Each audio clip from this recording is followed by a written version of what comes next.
How do you combine family, business, and a drive for growth? Today's guest has it figured out, building a thriving CNC machine shop while pursuing her passions on and off the floor. Hello, and welcome back to the Manufacturing Culture Podcast. I'm your host, Jim Mayer, and I'm so excited you're joining us today. Before we get started, don't forget to visit us at themfgconnector.com for all of our episodes and updates. Also, follow us on LinkedIn, Facebook, Instagram, and TikTok to stay connected. And while you're on the internet, check out our other show, The Manufacturing Connector, on YouTube, if you're looking for some innovative solutions in this awesome world of manufacturing that we all exist in. Now, let me introduce you to today's guest, Rachel Marshall. Rachel is a co-owner of Excel Machine Manufacturing, a family-run CNC shop in Pleasant Grove, Utah. Alongside her husband, Luke, who's been a machinist for almost 20 years, Rachel has embraced nearly every aspect of running their business. Whether it's managing the front office, running machines, or delivering parts to customers, Rachel is all in. Outside the shop, Rachel leads a very active life. She's a weightlifter, a half marathon runner, and even competed in her first novice bikini competition this year. She's also a proud mom who loves the outdoors and summer sunshine. And bonus fun fact, she's a massive fan of mac and cheese. Rachel's story is inspiring and packed with lessons, so let's dive in. Hello, Rachel Marshall. Welcome to the Manufacturing Culture Podcast. So excited that you're here today. I'm so excited to be here, and I'm looking forward to this so much, and I'm glad it worked out. And thank you for working with me last week. Absolutely. Things happen. Life happens. Kids happen. Work happens. Things get in the way. I'm just a podcaster here, waiting to hear your story, Rachel. So this is going to be fun. Oh, I'm It's not excited. every day I've got the world famous lathe babe here. Oh, she's here? Where? Tell me where she is. Oh, she's here somewhere. I've been told that. So Rachel, as I start every show, I want to know, we're the Manufacturing Culture Podcast. I need to know, what does culture mean to you? And how have you seen it play a role in your business and your life in general? Mm-hmm. Oh, absolutely. I love this question just because maybe some people out there think that you maybe don't even have to have some type of work culture when you're just working with one other person. We don't have any employees at our job. It's just Luke and I. But right. 100%, I feel like it's even more important to have a work culture, because outside of that, I want to keep it family. I want to keep it separate as much as possible. Yeah. Because it's so easy when you're working with your spouse just to talk about anything and everything, right? And now that we work together, we're talking about work. We're like, oh my gosh, we just left like an hour ago. Let's try and just, keep it aside just for a minute. But yeah, absolutely. Culture is very important. And, what is culture, right? We have an American culture. There's a culture that my dad's side, they're Peruvian. They have things within their culture that they keep within, and they've kept it that way for as long as they can remember, right? But culture to me means everyone can contribute. Everyone can have respect for that contribution and find value in it. And then everyone has a focus and is focused at work. And by all means, have a good time. Have a good time while you're doing it. Absolutely. You gotta have fun. Find something to love. Yeah. 100%. So, but I think especially this year, as far as our work culture goes, I think the top thing that we find ourselves constantly working on is communication. It's you hear it a thousand times, right? Over and over again, communication. But for a married couple working together, it's even that much more important. And the timing of that communication. Yeah. Absolutely. I'm so comfortable with Luke. I could come, in the very beginning, I used to come up to him and be telling him about, oh, Miranda, I'm so frustrated with her this morning. That's my daughter. She didn't eat her breakfast and she was late getting to the bus stop. When he's like working on a first run, Everything's single blocked. He's like, making sure no crashes are happening. He's looking at me like, I can't right now. he's, he's trying to be so sweet about it. And he'll talk to me later. But, the timing of communication is super important. Trying to keep our work conversations, family stuff. Of course, if there's Yeah. emergencies, that's different. But, trying to keep a balance between what happens at work, keep it at work and, our conversations be focused because our focus is our customers. And every minute, every hour, everything that we do has to be productive and focused on making sure our customers are going to be satisfied. So then once we do Yes. get home, we can then, okay, work is over in Pleasant Grove. We can be a family now over in Eagle Mountain, So definitely work culture, though, no matter how small or how big, you need one. You need Yeah. some type of values implemented, influences, some things Hmm. that keep you motivated, your spiritual strengths. Some early morning routines you find yourself doing before you go to work. Little things like that. So, work culture Yeah. is very important. It's definitely important for sure. So let's go back a little bit in time and hear the story of Rachel.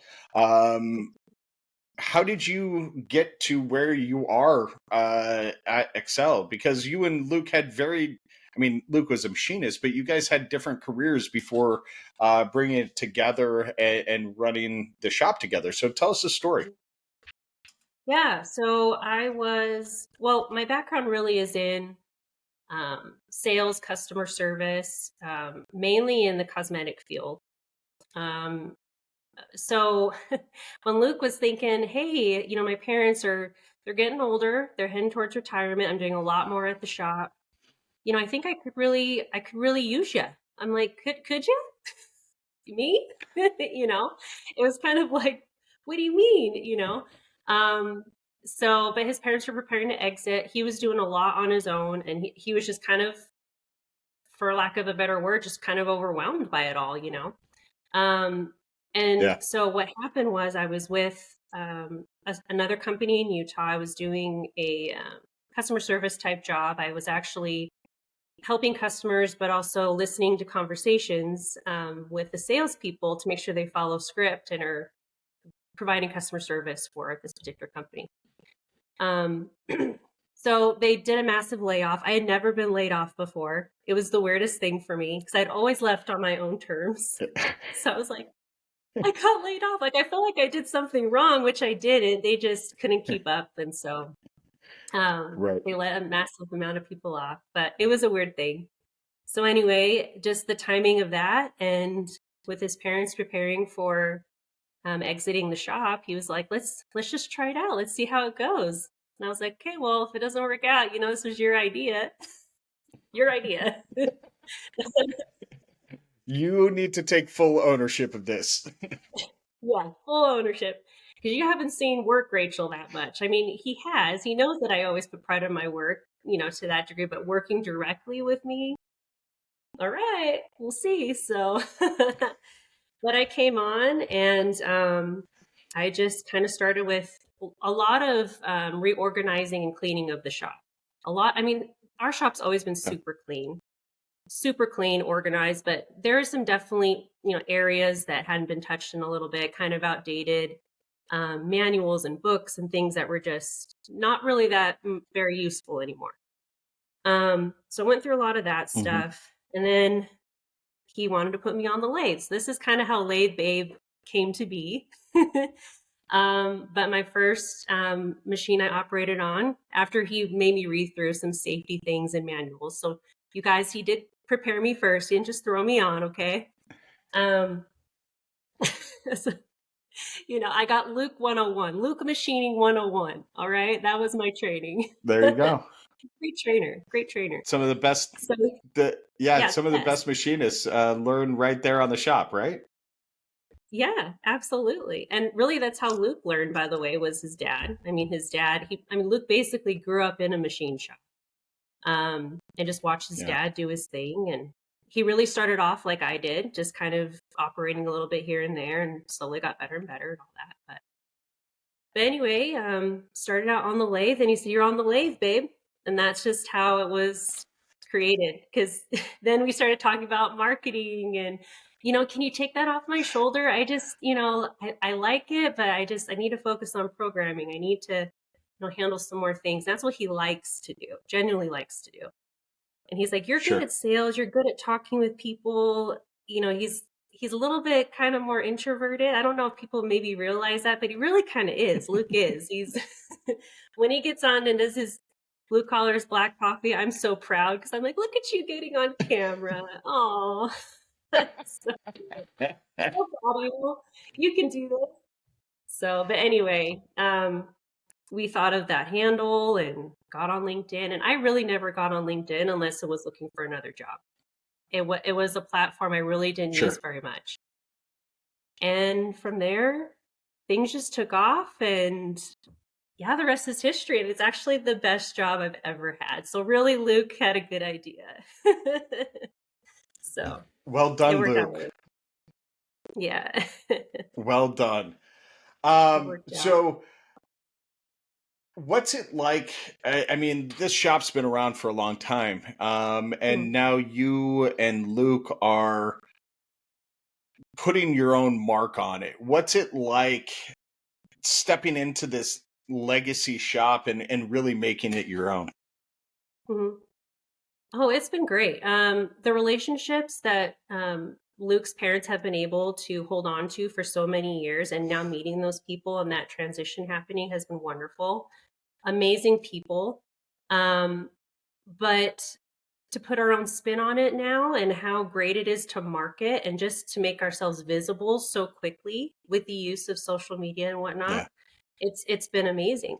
Um, there's so many actual places in Utah locally that didn't even know we existed before. I mean, his parents had Mm,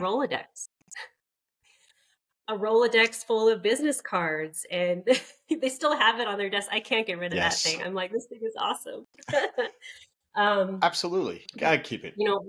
yeah, I mean, and they would talk about having to physically stop everything in the shop. I mean, close down shop to make ghosties, to go, get business. And they also are kind of a little bit more introverted as well. And that takes a lot for some people. Not everyone has that kind of cold sales, hey, let's talk for a second. I have it's not for everybody. And to hire someone to do that, it's a big expense, even for a little shop. I mean, that's a lot to Hmm. add on to how much work then you have to just to keep that up. So, um, but I think it's been amazing hearing just what they went through back in the day, the sacrifices, the taking the risk. I mean, Luke's dad worked for a machine shop from the ground up. Only a select few were granted an opportunity to relocate. And Luke's dad took a risk and said, I'm just going to start my own thing. I love Utah. I don't want to move. He grew up within a military family, so he was very used to moving, and he just was over that. He's like, I'm not going to take my kids, Luke and his sister all around. I just want to stay put. So hearing his story is amazing, starting from his garage to the place we are now. Um, but maybe some people might take our story and look at it as you've been handed everything on a silver platter. It's so easy for you, right? You have Mm, already maybe a few customers in line for work. And in a way, yes, but also it is a lot of pressure. I mean, his parents worked so hard to build what they have. And we're fortunate enough to carry that on, but it's also, a lot of pressure. You don't want to let them down or all that hard work go to waste. And also having the confidence to put yourself out there within social media, and some that the things that come back on social media can be a little rough. yeah. For the most Absolutely. part, really it's been Yes. positive, our experience. I can't really say too much about really many any negatives. I mean, I've been very fortunate enough, it's been very Okay. well received. um yeah, I think so. I mean, there's a balance to it, I guess you can say, of being very like, wow, this is a great opportunity, but it's not all easy. It's not, I mean, having all that responsibility is a lot, and especially this year, where we can make more decisions and not have to go through his parents, which is great. We have more freedom that way. But also, it's like, wow, Yeah. this is a lot. I mean, like I see the bills that come through. I see how much we have to invest before we make any money, like material and upkeep and tooling and oh my gosh. So yeah, it's incredible. Yeah. Running a shop's expensive, man. It's a lot. You know? It's all good though. It's Yeah. all great. I love it though. It's all good. So we figure it out. Just figure it out. One step at a time. I So love it. I love it. And I mean, I don't want to focus on the negative too much, but you brought it up. Are there a lot of people who look at family businesses that are, next generation family businesses in that light? I don't know. I've spent 20 years in manufacturing, and I don't know if I've ever personally viewed that next generation as being handed anything, because sure, mhm. you're taking over the business, but it's a much different world than when the parents or grandparents started the company, right? And so there's a different Mhm. pressures and et cetera, et cetera. But also, to your point, there's still the pressure of running a business every day. So is that Mhm. something that you get a lot of, where people are, questioning your validity of you guys running this shop, I guess? Not a whole lot. So I mean, I don't want to like maybe showcase that too much because it hasn't been a lot, but there have been some side conversations that I've seen pop up where, they said, "Oh, it must be so nice to have just all that work already laid out for you. You don't have to go work for it, or you have all these toolings and Wow. equipment and it's and it has taken years for Luke's parents to you know have on hand all the it does take some time, everything from the Yeah. holders to the inspection tools to everything, all your cans of WD-40, you know what I mean, like it's a lot of stuff. But so I've seen a little bit of that. I guess more of what it, maybe I guess more of the negativity that I see is just nitpicking what I'm wearing. Which, if it were a dude, I see so many men that maybe have regular glasses on or board shorts, but they don't say anything. Like, but because it's a girl, I guess Yeah. they kind of want to nitpick or something. And so a little bit of that, but that was kind of more towards the beginning, not so much now. So, I mean, but really, it's all been really positive. It really has been. And a lot of those within the space are so willing to share what they know. And they are eager to help, or if you Yeah. ask them, there's more than not willing to share what they know. Or maybe they would do something a little different or whatever, the case may be. Got it. But yeah, just a little bit Got it. here and there. So, but I think times have been a little bit tough. Uh, Wouldn't you say? I mean, machine shops staying yeah. open. I've seen a lot of them closing down, unfortunately. So, very fortunate we haven't run into that with the ups and downs of the economy, things like that. So, What What kind of business do you guys focus on? What vertical are you guys? Aerospace shop? What kind of a shop are you? very small production prototype type work, onesie twosie Okay, type things. Really work that big shops just don't really find the time for. Um, and we've sure. built relationships with bigger shops around us too. And so, um, every once in a while they get something that's not a good fit. It could be a good fit for us or vice versa. So, we have a contract with one. It's like a windshield assembly. You can find them on Amazon. It's the one I've actually taken control of and I can actually run because it's about, what is it, 5 pieces that make the whole assembly, and we can do anywhere from 3 to 350 pieces of each. So That's it's in awesome. those types of quantities. Yeah, but we kept it small for a reason, though. We found our niche that way to do smaller work. Yeah, We don't hog a lot of material. We don't do a whole lot of big parts. Just a lot of tinier things in house, storing. Some like random stuff. So even someone will come in like, "Hey, can you make this bolt for me?" And it's like, ugh, they don't know about machine time, do they? You know? And they come with, "Oh, it'll be like absolutely. $250." What? Like, you know? So there's a little more to it, and I always thought it was just pushing buttons, but there is a lot more to machining than I think some people think, and Yeah, so it's a lot more intricate. But anyway, yeah, we've kept it small for a reason because again, just going back to, how important our family time is, we do the work that we can handle, keep it that way. And it's been working. We're not rich by any means. But we have what we need, and that's a blessing. I mean, we have a Yeah. roof over our head, our daughter's taken care of, we have food on the table, we can splurge here and there, but Yeah. um, you know, to have that flexibility with your family is priceless.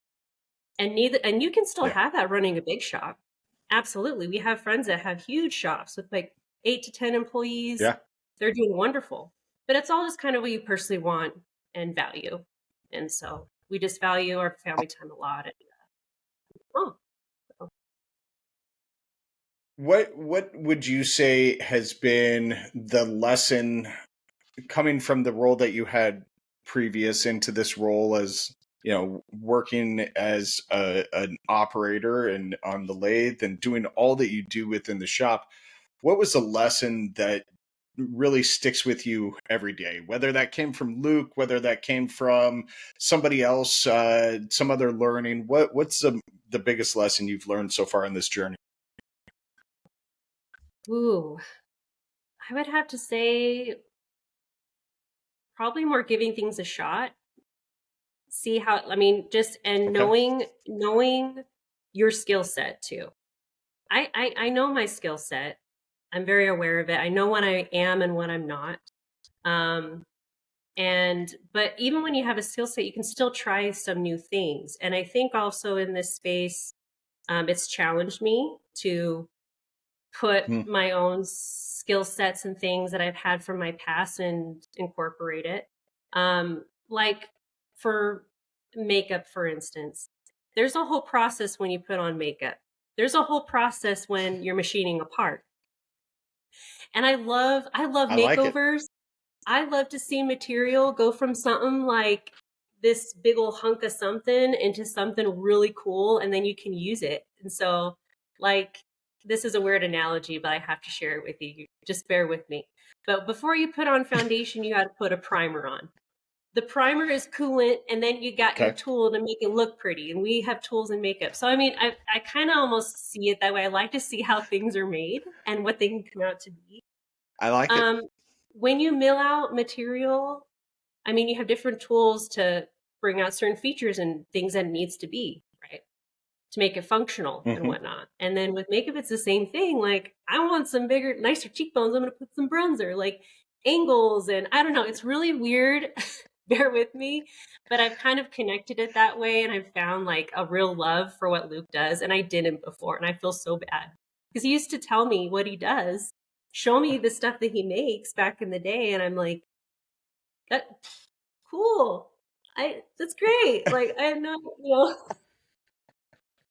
I don't know. I didn't connect that at all back in the day, but what we make is pretty awesome, and to know what people use it for, and it's Yeah. useful and helps make a business better, or it helps a product be better, or that assembly, it's actually made for those that maybe want to start a windshield business, or just have one at home to prepare their own windshield. I mean, it's things like that. So I think the biggest lesson it's taught me though is to work through the hard, because it is going to be hard. Any change is going to be hard, and not give up so easily. Hmm. Because there's definitely been plenty of times, especially in the beginning when I joined the shop, and I was like, this is too much. This shop talk is like, my first couple of meetings, going to lunches, I was like, I have no idea what am I here? I don't know what I'm doing. Like it was a lot to take in, and I could have been like, you know what, I can't. But Yeah. yeah, just kind of knowing your skill set and pushing yourself and doing something that is maybe a Yeah. little bit outside your comfort zone. But you never know how much you actually can end up liking it. So I think that's probably the biggest thing I've learned is to just work through the I hard, love it. and yeah, and do what works for you. So I love it. Earlier, you were telling us a little bit about how you and Luke balance that personal and family, or family and business life, and the importance of the two distinct cultures that you guys operate within. And I love that take on it.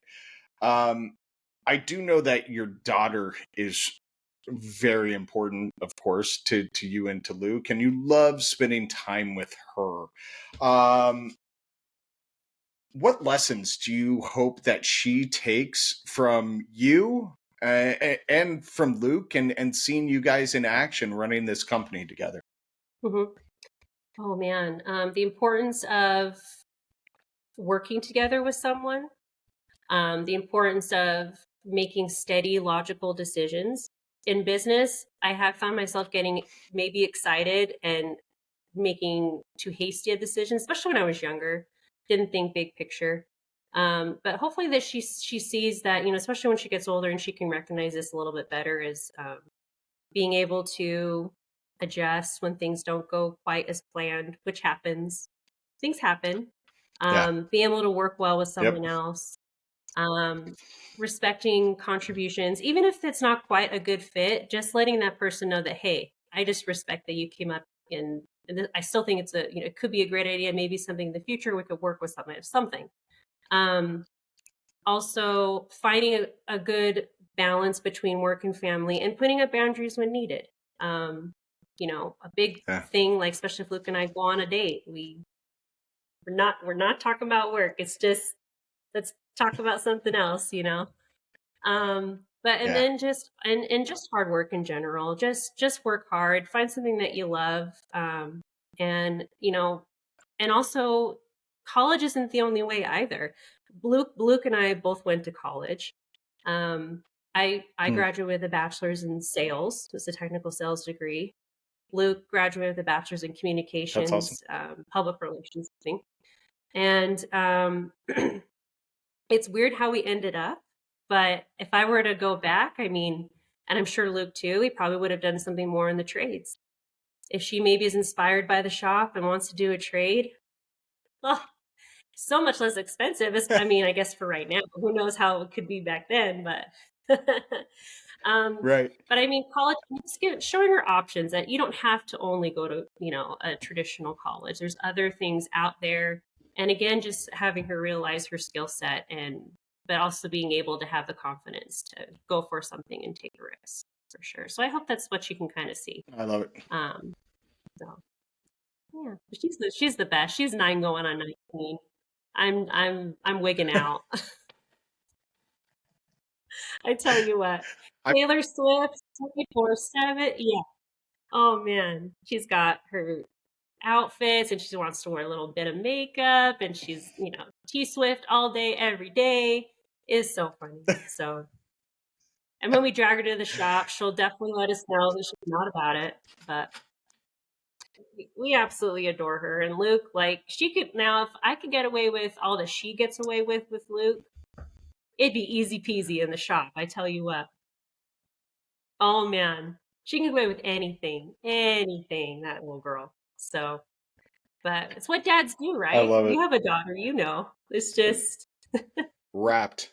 Wrapped. Yep. rap, 100%. So, Um. So you've got so many different passions, right? You love to stay fit, you love staying active, you're hiking, you're doing all the things, playing in the sun. How does that mindset of staying mentally and physically fit help you in your approach to life and to how you work at Excel? mhm. Well, those that maybe follow me for a little bit, I'm a 5 a.m. workout type of person. So very early in the morning. I love my caffeine. I need my caffeine. Bucked Up's my favorite. P.S. I get 20% off if you use my code. Just a little plug in there. Um, little plug. But yeah, I think if you have something, even if it's not working out, for me it's working out. And I like to do it in the morning because it just gets my day started off on the right foot. I did something for Hmm. me without any distraction. And then I know that once I get home after work, I am fully focused on my family, dinner, just being together. I mean, it just works for me. I would rather struggle those couple of minutes to get up at 4:15 in the morning than struggle to find the energy towards the end of the day when I'm already spent. And then, I'm probably then struggling to get Yeah. dinner ready, Absolutely. or, things with the house that are driving me nuts, or and I want to be able to be here when my daughter's home from school. I mean, it's those little things that are super important to me, but I also want my me time. And for right now, my me time is at 4:15 in the morning. So, but it's okay. I mean, I've done it for so long. It just is what it is. It's a routine, but it's one of my favorites, really. I think if you add in some type of physical activity or a goal, finish a book or run a marathon, or, make it a point to meet with friends. I mean, something that just gives you a little bit of that purpose, that joy, something that is outside of just the everyday work and family, just something for you that you enjoy that kind of just re-energizes, and gets everything Yeah. flowing. And for me, it's working out. I mean, the endorphins hit, caffeine's going, lifting some metal. And then don't worry, I do analyze the knurls on the weights, on the barbells.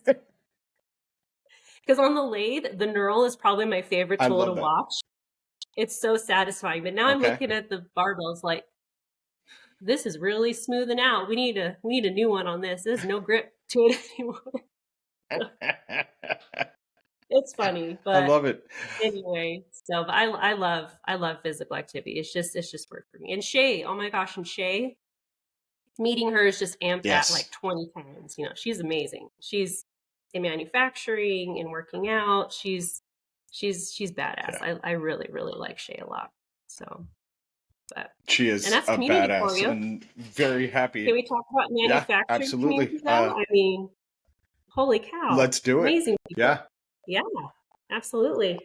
The yeah, the community that we exist in on LinkedIn and now in real life is astronomical. And Rachel, tell us about building this community that you've been able to build on LinkedIn. Oh man, it's been such a blessing. I can't even tell you because, I came from working 9 to 5, Monday through Friday, physically going to a building or someplace, and you meet up with coworkers. You maybe build some friendships. You build this little, you have this little community of people that you just have to be with a lot of the time during the week, Yeah. manager, supervisor, whatever. And when I worked at the shop, I didn't have that anymore. Luke was my only coworker. I missed that. I was kind of feeling that, the first couple of months. I was like, oh man, this is a little bit different than what I'm used to. But then when Yeah. LinkedIn was kicking off and I was getting to know more and more women in the field, I was like, Mm. holy cow, there's a lot of women out here. And that's another thing with social media. I don't think you could get or even know that any of these women existed back in the day, if there were any within manufacturing Right. or this type of work, because they just didn't have that. But we have that. And I think more than ever now, too, the youth have all these examples that they can find online now to inspire them. Like we were talking about earlier about college isn't your only option. Now they have an example of like, oh my gosh, I could Yep. do welding. I could do marketing if I don't want to do like, shop type stuff. Um, this or just own Yeah. my own small business. I mean, it's just there's lots of things that really, really these women have inspired me a ton by. They're super smart, super creative. They're teachable, willing to learn, willing to ask those questions, having that Yeah. confidence, just get in there because it is intimidating. I mean, even though Luke's my husband, he's very forgiving. I still was like, Luke has these built-in set routines. He is a machinist. He knows a lot about this. I know nothing. I don't know it. Like I'd give Yeah. you this analogy where it'd be like me asking him to sell concealer to a girl at Sephora, like he would know nothing. It would just be that foreign, right? So, but yeah, Yeah. meeting these women, you Absolutely. just, some of these women I talk to every single day. We text, voice message. We're getting to know our families. I know that we're not the only ones that go through That's struggles and awesome. hardships, and then we go through also some great times as well. So, it's been great. The community is amazing, and Yeah. and like I was saying, there's really been more positive than the negative. There's so many people out there that are just so willing to share what they do, um, give you resources, motivate you, inspire you to keep going and learning. I mean, especially in this space, you're always learning something. never stops, and technology keeps growing, Yeah, things like that. And it's very exciting to absolutely. see. So yeah, the community is awesome. Wouldn't trade it for anything. It's been really, really great. What's next for Excel? What's in the future? Ooh, man, um, I think what we want to hopefully get to, especially after this year, because this year's a lot of figuring out type of year, trying to see really where our business is going to be, what our business is going to be like, solidifying that. Like, what do we really want to specialize in? And I think just Yeah, making sure that we can really keep and hone in on our relationships that we have with our customers, keep them happy. And if there's any contracts or repetitive work, because that's like, we found that if we can get that repeat work for a job shop, it's huge. It's just that little bit less that we have to like scramble and look for, um, to have a paycheck come through. So more of that. But, we're just yeah, happy to just keep running smooth. But I think with the future of Excel, though, we just really would like to just stick with our niche, keep that working for us. Um, I mean, there's definitely things that I think in the future, as technology grows and simplicity of things to run a business, we can maybe look into. But we're still so small that a lot of the ways yeah, that Excel's been running, if it's kind of like that saying, "If it's not broke, don't fix it." Like, because I still think, even though some people say if you don't evolve, you're falling behind, I still think you can find um, that kind of easiness and like, this is working. We don't need to change it. We're like, it's working for us. Let's not get too over our heads and, this yeah. is working. So let's just see how it goes. So you can just find that within your business and see what's working and just ride with it. No need to change it if it's working for you. So, but we'll see. I Um, love it. yeah, I mean, I would love to see us maybe get a little bigger, maybe a little things that are more intricate that Luke can work on, keep himself busy. But and then small production for me, so I can still stick around and do some of the easier stuff. So I love it. I love to stick I love it. around. So Um, oh, I don't see you going anywhere at all. You're the brand.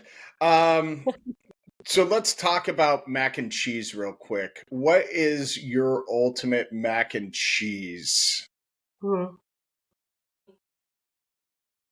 yeah, yeah, baked macaroni and cheese with that elbow macaroni, and then you got like the breadcrumbs baked on the top and Parmesan, Oh, But if you get some truffle in yeah. there, woo, truffle mac and cheese, because then you're getting fancy. You're getting All right. fancy. It's no more like Yeah. Kraft mac and cheese, okay? You're getting fancy with the It's truffle. elevated. And that's where I'm at Yeah. in my life.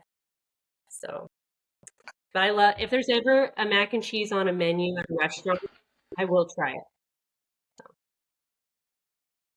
Really? Okay. Good to know. When I come to Utah, we will go sample mac and cheese in every restaurant that you, Luke, and I can find. Rachel, how can people get a hold of you? How can people find you? Yeah, so you can find me on LinkedIn. That's probably the easiest. From LinkedIn, on my contact info, you can get to Excel Machine Manufacturing's website. You can also get to Luke's email for any quotes. The best way for any quotes to happen is just through email, and if you want to send any files that you have. So as far as looking for any possible work that we can do for you, that'd be the best way through LinkedIn. Yeah. Um, I do share, just kind of day in and day out things that I'm doing on machines, what my daily, duties are that day. I'll do a lot of stories on Instagram, so you can find that on my handle, which is Lathe Babe Excel Machine.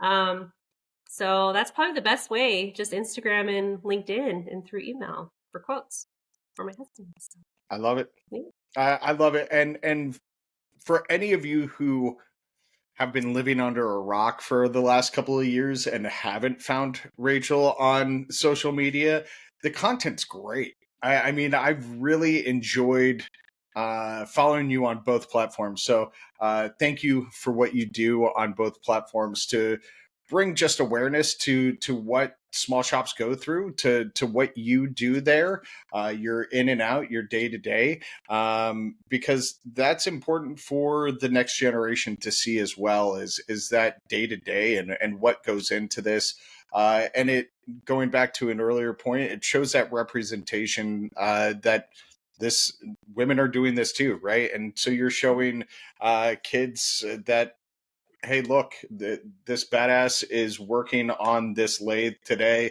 But after she's done, running the machine, she also has to go return or deliver parts, or she has to handle the accounts receivable for the day, right? I mean, you do so much there, and really appreciate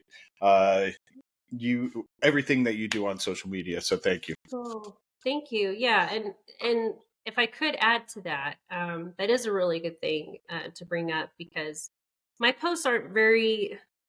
I mean, I can do some reels and I can doctor them up, but I would say 90% of them is just like in the moment, showing you what I do day to day, Luke and I Yeah. messing around, or me inspecting, running a machine, delivering parts, washing and boxing. And, to any women though that are maybe more like me that don't have any skilled training, maybe their husband is in a trade of some sort, you guys want to run a business yourself, you do have value. You still can bring something to the table to support your spouse. And having that common focus and goal between the two of you although there are challenges and you have to work around them and find your balance as a couple, having that Yeah. focus together and working on something together for the future of your family, like, is actually pretty amazing. Can be risky. I mean, all your eggs are in one basket, so to say. I mean, you just have one paycheck, going through the both of you, but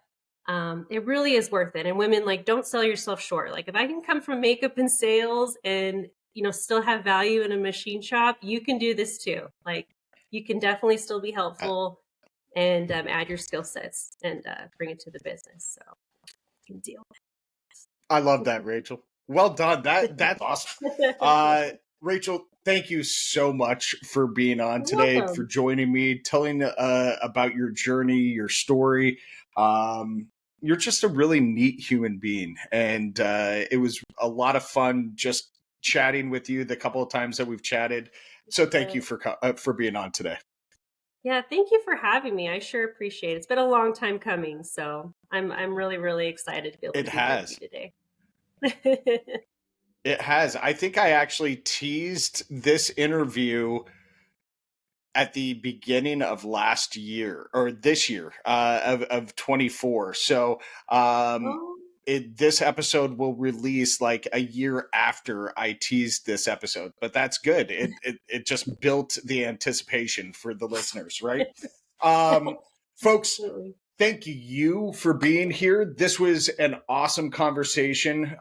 Rachel's story shows how passion, hard work, and community can create something really truly special.